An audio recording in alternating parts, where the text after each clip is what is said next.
Sir ఇప్పుడు Kaleshwaram project పైన అవినీతి జరిగింది అని చెప్పేసి కాంగ్రెస్ ప్రభుత్వం అయితే నోటీసులు ఇవ్వడం జరిగింది కేసీఆర్ గారికి. నిజంగా అక్కడ ఇప్పుడు ఒకవేళ అవినీతి జరిగింది అని రుజువు అయితే కేసీఆర్ గారికి జైలుకి వెళ్ళే అవకాశం ఉంది. చాలా మందికి తెలియని విషయం ఏంటంటే కాళేశ్వరం ప్రాజెక్టు పైన వేసినటువంటి పీసీ ఘోష్ కమిషన్ అనేటువంటిది అవినీతిని నిర్ధారణ చేయడం కోసం కాదు, ఆ కాళేశ్వరం యొక్క నాణ్యత పైన వేసినటువంటి కమిషన్. దానికి సంబంధించినటువంటి పూర్తి వివరాలు ఆ రోజు మా పార్టీకి మంత్రిగా ఏదైతే భారీ నీటిపారుదల శాఖ మంత్రిగా పనిచేసినటువంటి హరీష్ రావు గారు, గతంలో మా పార్టీలో పనిచేసినటువంటి ఈటల రాజేంద్ర గారు ఇవాళ కమిషన్ ముందు వెళ్ళబోతా ఉన్నారు. 6వ తారీఖు నాడు హరీష్ రావు గారు, ఆ తర్వాత ఈటల రాజేంద్ర గారు. ఆ తర్వాత మా నాయకుడు అనివార్య కారణాల వల్ల రేపు వెళ్లాల్సి ఉండే కానీ మా అధినాయకుడు కేసీఆర్ గారు 11వ తేదీ నాడు ఆ కాళేశ్వరం కమిషన్ ముందు హాజరైతా ఉన్నారు.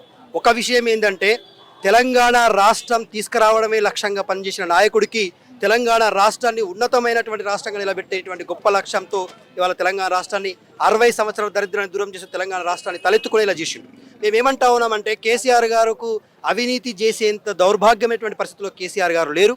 కేవలం ఆయన పేరును, ఆయన ప్రతిష్టను, ఆయనకు వచ్చినటువంటి ఈ తెలంగాణ ప్రజలతో ఆయనకున్నటువంటి అనుబంధాన్ని దూరం చేసే ప్రయత్నం చేస్తే ఆకాశం మీద ఉమ్మేస్తే వేసిన వాళ్ళ పైన పడుతుంది. కాబట్టి మేమేమంటా ఉన్నాం, కేసీఆర్ అనేటువంటి వ్యక్తి నిజాయితీకి మారుపేరు, నిక్కచ్చిగా ఉంటాడు.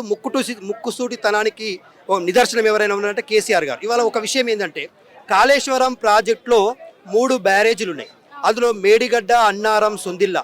మేడిగడ్డలో ఉన్నటువంటి 2 పియర్స్కి పగుళ్ళు వస్తే ఆ పగుళ్ళని రిపేర్ చేయకుండా రేవంత్ రెడ్డి గారు దాన్ని రాజకీయ అవకాశానికి వాడుకుంటూ ఫోటోలు దిగి ఫేస్బుక్లో పెట్టి సోషల్ మీడియాలో ప్రచారం తీసుకొచ్చిండు తప్ప ఇవాళ 18 నెలలుగా దాన్ని రిపేర్ చేసేటువంటి ప్రయత్నం చేస్తలేడు. అంటే ఈయనకి ఎంత చిత్తశుద్ధి ఉందో ఈ తెలంగాణ ప్రజల మీద, రైతుల మీద అర్థమవుతా ఉంది. కాళేశ్వరం ప్రాజెక్టు కట్టేటప్పుడు కేసీఆర్ గారు 2 నదులను అనుసంధానం చేసిండు. ఈ కాంగ్రెస్ నాయకులు దిక్కుమాలిన ప్రణాళికతోటి ఇవాళ తుమ్మిడి ఎట్టు వద్ద కడితే ఒక ప్రాణహిత నదిని మాత్రమే ఒడిసి పట్టేవాళ్ళం.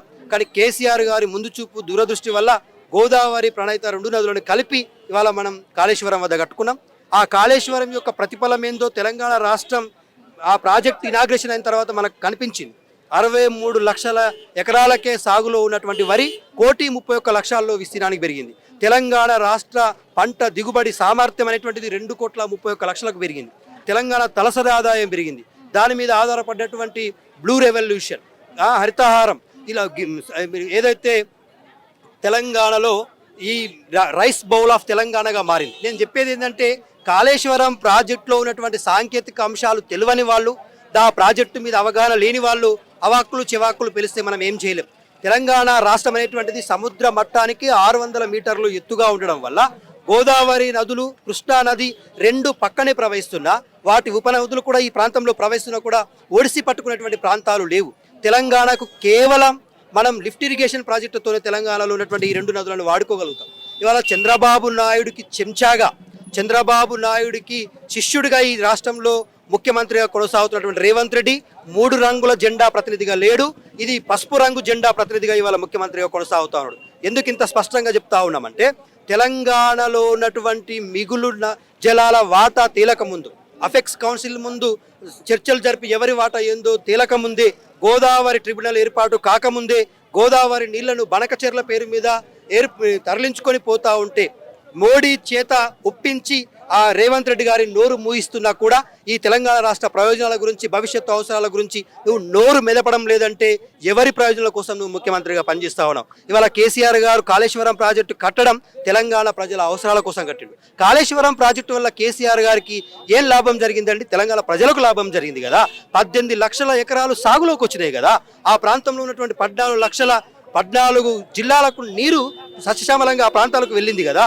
ఇవాళ అదే గోదావరి నదికి ఉపనది అయినటువంటి పెనుగంగా పైన ఆదిలాబాద్ జిల్లాలో చెనాక కోరట ప్రాజెక్టు కట్టారు. అంటే నేను అనేది ఏంటంటే కేసీఆర్ గారు రికార్డు సమయంలో 10 సంవత్సరాలు ఇటు కాళేశ్వరం, అటు పాలమూరు రంగారెడ్డి, ఇటు చెనాక కోరాట, సీతమ్మ ప్రాజెక్టు, రాజోలి బండ, భీమా, నెట్టెంపాడు ఇవన్నీ కూడా పడావుబడ్డ ప్రాజెక్టులు కదా. తెలంగాణ ప్రాంతంలో ఉమ్మడి రాష్ట్రంలో తీవ్రమైన అన్యాయం జరిగింది కదా. కేసీఆర్ గారు ముఖ్యమంత్రి అయిన తర్వాతే కదా ఇవాళ ఇవి జలకలు వచ్చినాయి. ఇందులో నీళ్లు తొణికిసలాడుతూ ఉంది. గ్రామీణ ప్రాంతాల్లో చెరువులు కానీ పొలాలు కానీ మత్తడు దొరుకుతూ ఉన్నాయి. సో ఈ ప్రతిష్ట మొత్తం దిగజార్చడం కోసం కుట్రలో భాగంగా, రాజకీయ కుట్రలో భాగంగా రేవంత్ రెడ్డి గారు ఆడుతున్న నాటకం. నువ్వు ఎన్ని రోజులు ఇవాళ డైవర్ట్ పాలిటిక్స్ చేస్తావు? ఎన్ని రోజులు ఇవాళ తెలంగాణ ప్రజలను డైవర్ట్ చేసి కన్ఫ్యూజన్ చేసి ఈ పాలిటిక్స్ చేస్తావు? తెలంగాణ ప్రజలకు నువ్వు ఇచ్చినటువంటి 6 అంటే గ్యారెంటీలు ఇప్పుడు ప్రజల కోసమే పాలన చేసిన కేసీఆర్ గారు అలాగే అభివృద్ధి కోసం నడిచిన నాయకుడు అయితే ఈ రోజు ప్రజల వద్దకు ఎందుకు రావట్లేదు, ప్రజల్లో ఎందుకు తిరగట్లేదు అని చెప్పేసి అసెంబ్లీ సాక్షిగా రేవంత్ రెడ్డి గారు కూడా అనడం జరిగింది ఎన్నో సార్లు. దీనికి రేవంత్ రెడ్డి గారికి నిజంగానే సోయి ఉంటే 6 గ్యారెంటీలు 13 హామీలు ఓవరాల్గా 420 హామీలు ఇచ్చిన రేవంత్ రెడ్డి వాటిని ఏ విధంగా అమలు చేయాలా, కేసీఆర్ కంటే 4 గొప్ప పనులు చేయాలన్న సోయి ఉండాలి. కానీ కేసీఆర్ చేసిన ప్రతిదాన్ని తప్పు చేసినాడు అని చెప్పేసి ప్రస్తావిస్తూ డైవర్ట్ చేయడం దేనికోసమండి అడుగుతా ఉన్నాడు. అసెంబ్లీకి రావట్లేదని. కేసీఆర్ గారు సుదీర్ఘ కాలంగా తెలంగాణ ప్రజలు తీసుకున్న నిర్ణయం తప్పో ఒప్పో వాళ్ళకే వదిలేసిండు. ఇవాళ నేను ముఖ్యమంత్రిగా ఉన్నప్పుడు మీకు జరిగిన అన్యాయం ఏంది? తెలంగాణ ప్రాంతాన్ని పడావబడ్డ తెలంగాణని నదులు ప్రవహించి భూముల్లో బీడువారిన భూముల్లోని పంట పొలాలుగా మార్చిండు. ఆ ప్రాంతంలో పంట ఉత్పత్తిని పెంచిండు. ఇవాళ తెలంగాణ ప్రాంతాన్ని ఒక రంగంలో కాదండి వివిధ రంగాలలో నంబర్ 1 స్థానంలో నిలబెట్టిండు. ఇవాళ ఒక మెడికల్ కాలేజ్ కూడా కేంద్ర ప్రభుత్వం ఇవ్వకపోతే 23 జిల్లాలకు 23 మెడికల్ కాలేజ్ ఏర్పాటు చేసిండు. ఇవాళ తెలంగాణ రాష్ట్రంలో 10 జిల్లాలను 33 జిల్లాలు చేసి ప్రతి జిల్లాకు కలెక్టరేట్లు కట్టిండు, ఇంటిగ్రేటెడ్ మార్కెట్ యార్డులు కట్టిండు, 130 మున్సిపాలిటీలను అద్దంలాగా తీర్చిదిద్దిండు. గ్రామీణ ప్రాంతాల్లో గ్రామ అభివృద్ధి రాష్ట్ర అభివృద్ధి అని చెప్పి భావించిన నాయకుడు గ్రామాల నుంచి మండలాల నుంచి జిల్లాలకు రోడ్లను అనుసంధానం చేసిండు, గ్రామంలో ప్రకృతి వనాలను ఏర్పాటు చేసిండు, గ్రామాలకు ట్రాక్టర్లు ఇచ్చిండు, గ్రామ పంచాయతీలకు. మరి ఇంత అభివృద్ధి చేసినప్పుడు ఎక్కడ అవకతవకలు జరిగి ఎలా ఓడిపోయారు? ఇప్పుడు మీరు అన్నారు కదా ఎందుకు కేసీఆర్ బయటకు రావట్లేదు అంటే ఎందుకు రావట్లేడు ఏమంటున్నాడు? నేను ఇంత మంచి చేస్తే కూడా నేనేదో తప్పు చేసిన అని కాంగ్రెస్ పార్టీ నాయకులు చెప్తే వాళ్ళ మాటలు నమ్మి ఓటేసారు కదా. రైతులకు రైతు బంధు రుణమాఫీ ఏమిస్తాడు? రుణమాఫీ 2 లక్షలు చేస్తాడు. చేసిండా? మాట తప్పిండు కదా. రైతు బంధు ఇస్తున్నాడా? రైతు బంధుకు దిక్కే లేదు కదా. రైతు చనిపోతే 5 లక్షల రూపాయల రైతు బీమా ఇస్తున్నాడా? దిక్కు లేదు, దివానా లేదు. ఇవాళ కేసీఆర్ గారు అదే అంటా ఉన్నాడు. 24 గంటల కరెంట్ ఇచ్చిన, రైతులకు రైతు బంధు ఇచ్చిన, రైతు రుణమాఫీ ఇచ్చిన, రైతు బీమా ఇచ్చిన, రైతుని రాజును చేసిన.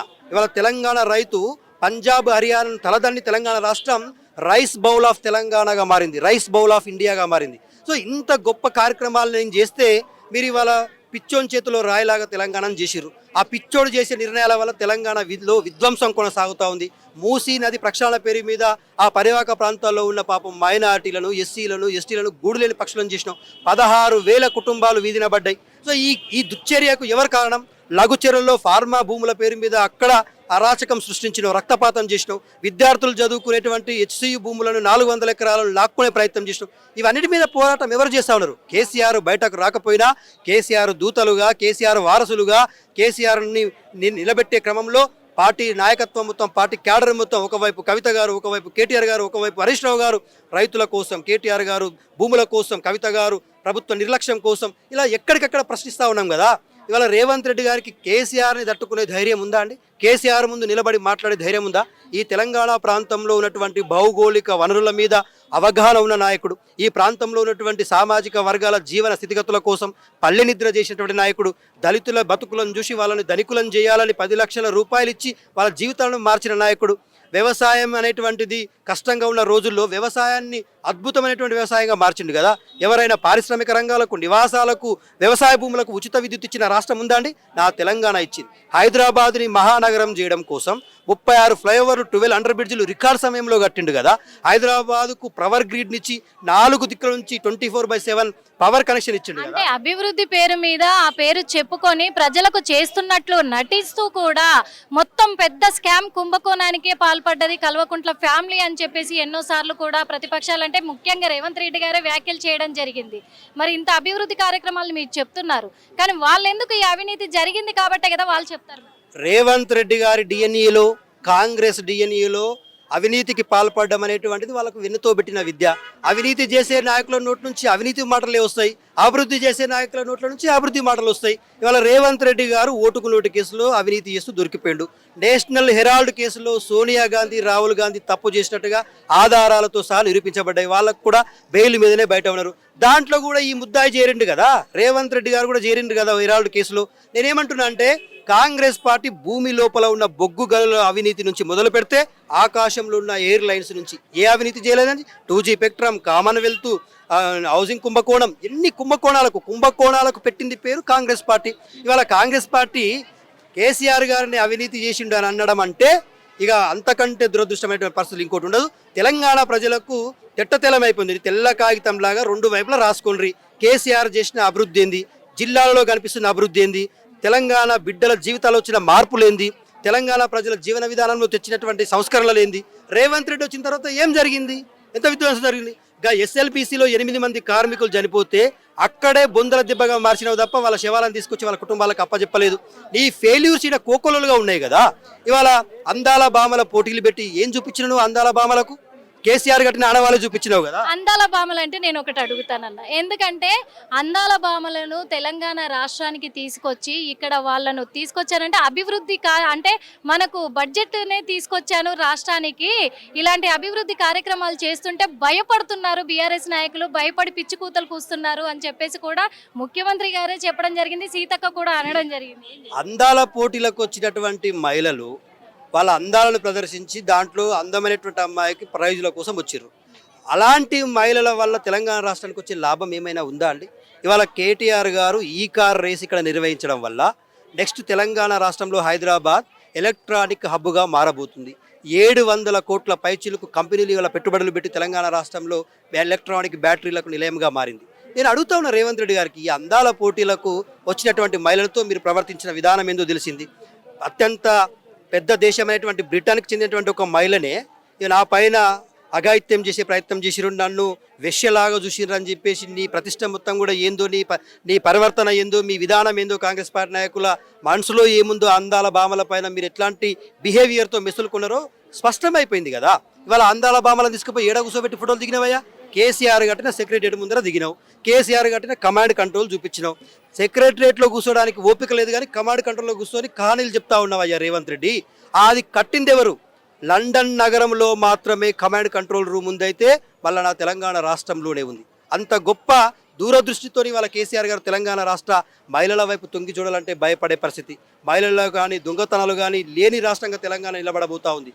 ఎవరైనా ఒకరిపైన అత్యాచారం జరిగితే 7 గంటల్లో పట్టుకునే పరిస్థితి, దొంగతనాలు జరిగితే 3 గంటల్లో పట్టుకునే పరిస్థితి. ఇవాళ నగరం మొత్తం జంట నగరాలతో పాటు జిల్లాలకు కమాండ్ కంట్రోల్ని అనుసంధానం చేసిరు. విద్యలో కూడా సంస్కరణలు తీసుకురావాలని కమాండ్ కంట్రోల్ని వాడుతున్నారు. ఇవాళ తెలంగాణ రాష్ట్రంలో ఇవన్నీ కేసీఆర్ ఆనవాలే కదా. ఇవాళ ఈ ఆనవాలని కాదని నువ్వేదో మాట్లాడే ప్రయత్నం చేస్తావు. తెలంగాణ చరిత్రను తెలుసుకో, తెలంగాణ భౌగోళిక పరిస్థితులు తెలుసుకో, తెలంగాణ పైన అవగాహన తెచ్చుకో, కేసీఆర్ చేసినటువంటి విషయాల మీద నాలెడ్జ్ తెచ్చుకో.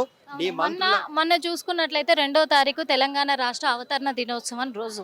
ఆ రోజున తెలంగాణ రాష్ట్ర ప్రజలందరూ కూడా పండగ చేసుకోవాల్సిన రోజు, అది పార్టీలతో సంబంధం లేని రోజు. అలాంటిది గాంధీ భవన్లో ప్రెస్ మీట్లు పెట్టి మధు యాష్కి గారు ఒక మాట అన్నారు, తెలంగాణకు పట్టిన పిశాచి కేసీఆర్ గారు అన్నారు. అంటే కేసీఆర్ గారు ఎందుకు పిశాచి అయ్యారంటారు? వాళ్ళకు తెలంగాణ రాష్ట్రంలో అభివృద్ధి చేసే సోయి లేక, తెలంగాణ ప్రజలకు ఇచ్చిన 6 గ్యారెంటీలు అమలు చేయలేక, వాళ్ళు చేసే ప్రతి అవినీతిని అడ్డుపడతా ఉన్నాం. ఇవాళ లఘుచర్లలో భూముల కోసం కబ్జా చేద్దామని చూసి అల్లుడికి ఇస్తా అంటే భూములకు అడ్డుపడ్డాం. హైదరాబాద్లో హెచ్సి భూముల కోసం చేస్తుంటే భూముల కబ్జా చేయకుండా అమ్మకుండా అడ్డుపడ్డాం. సో ఇట్లా వాళ్ళు ఏది చేస్తామన్నా కూడా వాళ్ళ నోట్లే మన్ను పోస్తూ ఉన్నాం. ఎందుకంటే అడ్డుపడతా ఉన్నాం. తెలంగాణ ప్రజల సొమ్ము కదా, తెలంగాణ ప్రజలకే చెందాలని మేము పోరాటం చేస్తూ ఉన్నాం. వాళ్ళకి ఏమవుతుంది? మింగలేక కక్కలేక పాపం మధు యాష్కి గారు పదవి లేక ఏం మాట్లాడుతున్నారు. రేవంత్ రెడ్డి గారు మెప్పు పొందడం కోసం ప్రయత్నాలు చేస్తూ ఉన్నాడు. అన్నా మదన్న, తెలంగాణ చరిత్ర తెలుసు నీకు. నువ్వు పోటీ చేసిన నిజామాబాద్ జిల్లాలని నేను ఓడగొడితే నువ్వు హైదరాబాద్కి వచ్చి పోటీ చేసే పరిస్థితి వచ్చింది. అక్కడ ఆ జిల్లా ప్రజలు కానీ ఆ ప్రాంత ప్రజలు కానీ ఎంత అభివృద్ధికి, కేసీఆర్ యొక్క అభివృద్ధికి వాళ్ళు నిజంగా చెప్పాలంటే కేసీఆర్ అనేటువంటి వ్యక్తి లేకపోతే ఇవాళ తెలంగాణ రాష్ట్రమే లేదు కదండి. ఈ తెలంగాణ రాష్ట్రానికి అడుగడుగున అడ్డంకులే కదా. 36 పార్టీలను ఒప్పించి ఢిల్లీ పెద్దల గడపలు దొక్కి ప్రతి ఒక్కరి భావజాలాన్ని వ్యాప్తి చేసి తెలంగాణ ప్రాంతాన్ని సాధించిన నాయకుడిని అవినీతి పరుడు అంటే తెలంగాణ ప్రజలు విశ్వసిస్తారా అండి? కేసీఆర్ అనేటువంటి వ్యక్తి ఒక నిప్పు రవ్వ. ఆయన మీద ఏదేసినా కూడా దహనమైపోతుంది తప్ప ఆయనకి ఏం తగలదు. కేసీఆర్ అనేటువంటి వ్యక్తి ఉన్నంత వరకు కాంగ్రెస్ పార్టీ నాయకుల నాటకాలు చెల్లవు నడవవు అనేటువంటిది వాళ్ళకి అర్థమైపోయింది. వాళ్ళ రేవంత్ రెడ్డి గారికి ఒక పిచ్చిలేసిందండి. ఏదో ఒకటి మాట్లాడాలా, ఏదన్నా కొంత దొరికితే నీకేసుకోవాలా. మేము అంటా ఉన్నాం, ఈ 2 ఢిల్లీ పార్టీలు, అటు బీజేపీ ఇటు కాంగ్రెస్ పార్టీ, వాళ్ళ జేబులు నింపుకోవడం, వాళ్ళకు టికెట్ ఇచ్చినటువంటి ఢిల్లీ పెద్దల జేబులు నింపడానికి పనిచేస్తాయి తప్ప తెలంగాణ ప్రయోజనాలకు మాకు తెలంగాణ ప్రజలే మాకు అధిష్టానం అండి. మాకు కాంగ్రెస్ పార్టీ లాగా ఢిల్లీలోకి అధిష్టానం, ఢిల్లీలోకి నాయకత్వం లేదు కదా. తెలంగాణ ప్రజలే మాకు అధిష్టానం, తెలంగాణ ప్రజల ఆకాంక్షలే మా ఎజెండా, తెలంగాణ ప్రజల హక్కులు నెరవేర్చడమే కేసీఆర్ గారి లక్ష్యం. అవన్నీ నెరవేరుస్తూ వచ్చిండు కదా. మీరు చెప్పండి అండి, 60 సంవత్సరాలుగా తెలంగాణ ప్రాంతానికి ఎంత తీవ్రమైన అన్యాయం జరిగింది? హైదరాబాద్ ఇట్లే ఉండేనా? గ్రామీణ ప్రాంతాలు అట్లే ఉన్నా మండలాల్లోకి ఏమైనా వచ్చినాయా? సోషల్ వెల్ఫేర్ రెసిడెన్షియల్ స్కూల్ ఎట్లు వచ్చినాయి, ఇంటిగ్రేటెడ్ మార్కెట్ యార్డ్ ఎట్లు వచ్చినాయి, 130 మున్సిపాలిటీలు అద్దంలాగా తీర్చిదిద్దబడ్డాయి. జిల్లాలలో జరిగినటువంటి మెడికల్ కాలేజీలు ఎట్లు వచ్చినాయి, జిల్లాల్లో ఉన్నటువంటి కలెక్టరేట్లు ఎవరు నిర్మాణం చేసిర్రు? ఒకసారి పాత జిల్లాలని ఇప్పుడున్న జిల్లాలని గతంలో నాడు నేడులాగా వేసి బేరేజ్ వేసుకోమని చూడమంటా ఉన్నాం. మేము ప్రజల ముందర తెల్లం చేసినామండి. ఒకవైపేమో స్వేదం చిందించి రాష్ట్రాన్ని కాపాడిన నాయకుడు ఒకవైపు, ఇవాళ శ్వేతపత్రాల పేరు మీద రాష్ట్రాన్ని దోచుకోవాలంటున్న నాయకుడు ఒకవైపు. ఎవరు కావాలో తెలంగాణ ప్రజలు నిర్ణయించుకుంటారు. మాకు కాన్ఫిడెన్స్ ఏముందంటే తెలంగాణ ప్రజల్లో ఇప్పటికే కాంగ్రెస్ పార్టీ మీద అసహ్యం కలిగింది, ఏహభావం కలిగింది.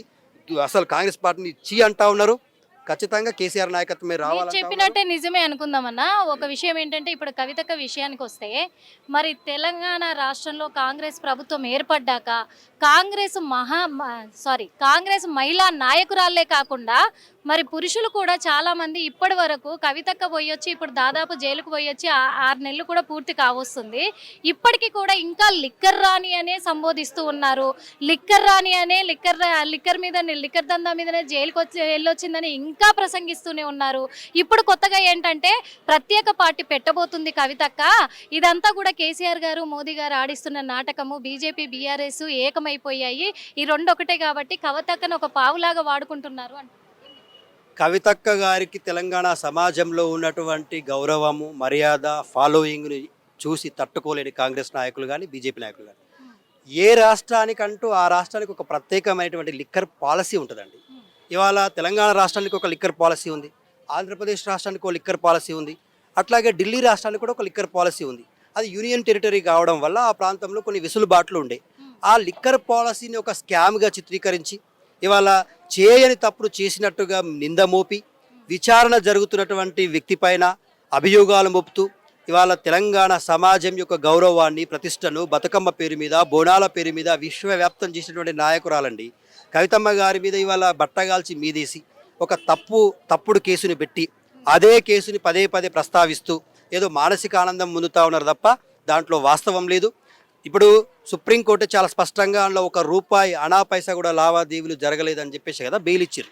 ఇవాళ ఆమె స్పష్టంగా చెప్తా ఉంది కదా, ₹1 అవినీతి జరిగినట్టుగా నిరూపిస్తే నేను ఏ శిక్షకైనా రెడీ అంటా ఉంది. మరి ఓటుకు నోటు ఇస్తూ రేవంత్ రెడ్డి గారు ప్రత్యక్షంగా నోట్ల కట్టలతో బ్యాగులతో దొరికిపోయాడు కదా. అంతకంటే దుర్మార్గమైనటువంటి చర్య కాదు కదా. ఒక అద్భుతంగా ప్రజల తీర్పుతోని, ప్రజల మమకారంతో, ప్రజల ప్రేమతో ఏర్పడిన కేసీఆర్ ప్రభుత్వాన్ని వచ్చిన 2 ఏళ్లనే కూల్చాలనే కుట్ర చేసినావు కదా నీ గురువు చంద్రబాబు నాయుడు చెప్పినట్టుగా. మరి నీ అంత దుర్మార్గుడిగా తెలంగాణకి ముఖ్యమంత్రి కావడం మా దురదృష్టం. అంటే ఈ మాట కూడా ఎందుకు అడగాల్సి వచ్చిందంటే, సీతక్క కావచ్చు, డీకే అరుణ గారు కావచ్చు, ఒక మాట అన్నారన్న.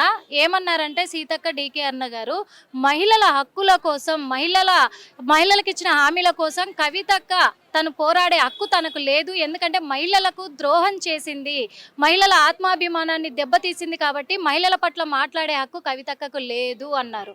అందుకే నేను ఈ మాట అడగాలి. కొండ సురేఖ గారు, సీతక్క గారు ఏ రోజైనా ఈ తెలంగాణ రాష్ట్రంలో ఉన్న మహిళల హక్కుల గురించి మాట్లాడినరా అండి? వాళ్ళ సొంత హక్కుల కోసం మాట్లాడుకొని మంత్రి పదవులు తెచ్చుకున్నారు తప్ప ఇవాళ తెలంగాణ రాష్ట్రంలో ఉన్నటువంటి రెసిడెన్షియల్ స్కూళ్ళల్లో చనిపోయిన ఆడపిల్లల గురించి మాట్లాడింది ఎవరు? ఆమె చనిపోతే వాళ్ళ కుటుంబానికి వెళ్ళి ఆర్థిక సాయం చేసి భరోసా ఇచ్చింది ఎవరు? మీరు పదవుల కోసం పెదవులు తెరుస్తారు తప్ప ఇంకా మిగతా విషయాల కోసం కాదు. తెలంగాణ రాష్ట్రంలో కవితమ్మ అనేటువంటి వ్యక్తి తెలంగాణ రాష్ట్ర మహిళలే కాదు, దేశంలో ఉన్న మహిళల హక్కుల కోసం కూడా పోరాటం చేసింది. జంతర్ మందర్ వద్ద పార్లమెంటు సాక్షిగా మహిళలకు 33% రిజర్వేషన్ రావాలని ఉద్యమం చేసింది. ఇవాళ తెలంగాణ రాష్ట్రంలో మహిళలకు జరుగుతున్న అన్యాయం పైన పోరాటం చేస్తూ ఉంది. ఇవాళ రెసిడెన్షియల్ స్కూల్లో చనిపోయిన మహిళల గురించి మాట్లాడుతూ ఉంది. ఇవాళ చేనేత కార్మికులలో మహిళలు చనిపోతే వాళ్ళ గురించి మాట్లాడుతూ ఉంది. రాష్ట్రంలో మహిళలపైన జరుగుతున్న దాడుల మీద మాట్లాడుతూ ఉంది. మహిళల హక్కుల గురించి ఏ రోజైనా ఈ సీతక్క, కొండా సురేఖక్క మాట్లాడిన రోజులు ఉన్నాయండి? ఒక్కడు బయట పెట్టమని చెప్పండి. వాళ్ళ హక్కులు, వాళ్ళ పదవుల కోసమే మేము అన్ని పథకాలు పెట్టినాం కదా, అవి కూడా నెరవేరుస్తున్నాము, అవి చూసి ఓర్చుకోలేకే కవితక్క ఇలా మాట్లాడుతుంది అని ఒకటే అండి. ఇప్పుడు మహిళల పేరు మీద అధికారంలోకి వచ్చారు, మహిళలను సెంటిమెంట్గా బ్లాక్ మెయిల్ చేసి ఓట్లు వేయించుకొని అధికారంలోకి వచ్చారు. ఒక ఉచిత బస్సు మినహా మహిళలకు ఇస్తున్నటువంటి ₹2,500 ఏమైందండి? పెళ్ళైన ఆడపిల్లలకు తులం బంగారం ఇస్తున్నవి ఏమైందండి? కాలేజీకి పోతున్న ఆడపిల్లలకు స్కూటీలు ఇస్తామన్నారు ఏమైందండి?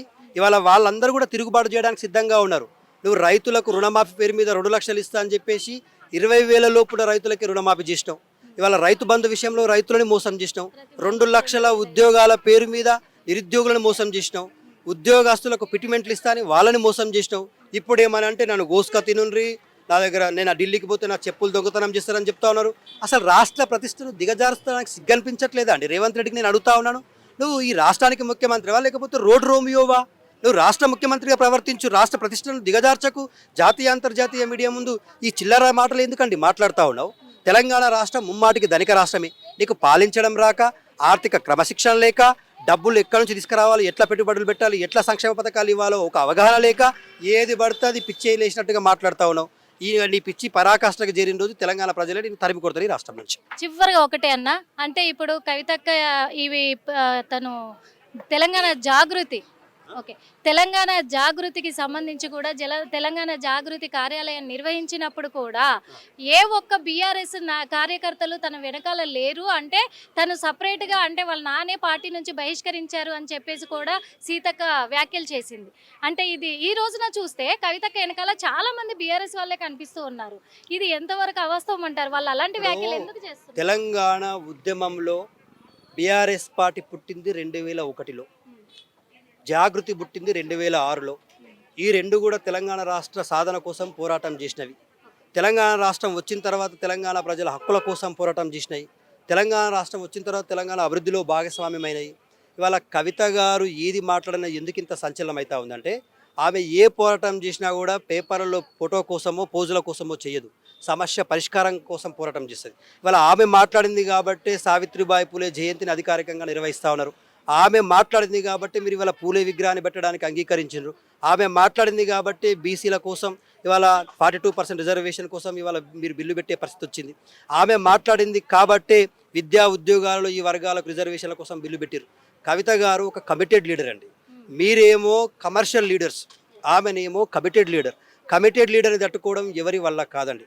మా పార్టీ అధిష్టానం ఇవాళ డలాస్లో రజతోత్సవం నిర్వహిస్తూ ఉంది. డలాస్లో మా పార్టీ కార్డర్ మొత్తం కూడా అక్కడే రజతోత్సవంలో పాల్గొన్నారు.